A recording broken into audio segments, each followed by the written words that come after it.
Voici un circuit pour devenir rapidement plus fort en traction, sans avoir accès à du matériel haut de gamme. Le meilleur exercice pour débloquer les tractions, ce sont les tractions négatives que l'on va essayer de faire le plus lentement possible. Et quand on arrive à s'arrêter partout, on peut remonter. Puis en faire régulièrement permet d'en rajouter quelques-unes au compteur. Pour les tout débutants, on peut démarrer avec des tractions australiennes. Le circuit a 5 parties de 1 ou 2 exercices. Comment gagner de la force sans rajouter de poids? On n'utilise qu'un bras. Donc 3 à 5 séries de 5 tractions négatives par bras, avec des pauses de 3 minutes entre la répétition d'un même bras. Un bras se repose déjà un peu pendant que l'autre travaille, et on les fait le plus lentement possible. Traction à un bras assisté si on n'est pas encore capable. Si on n'est pas capable, traction en archer. On choisit la progression la plus difficile qu'on est capable de faire proprement. Ensuite, partie 2, 2 exercices pour bosser le haut du mouvement, 2 exercices pour le milieu, 2 exercices pour le bas. On commence par 6 allers-retours en machine à écrire. Si c'est trop tôt, vous pouvez rapprocher les mains et les faire sur une amplitude plus courte. Ou alors on tient juste son maximum moins 5 secondes en haut en contractant tout le corps. 1 minute de pause et on fait 6 prises en supination à un bras alterné. Ou alors on tient encore mais en supination, c'est-à-dire paume vers soi. 1 minute, on alterne ces 2 exercices 3 ou 4 fois. On prend 2 minutes pour m'insulter et faire le bilan de sa vie. Pour le milieu, les 2 exercices c'est des headbangers en pronation, puis en supination, on en fait 6 à 8.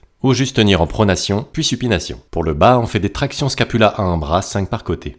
Ou scapula en archer. Puis tout le monde fait des tractions scapula. Scapula, on vient enrouler les omoplates.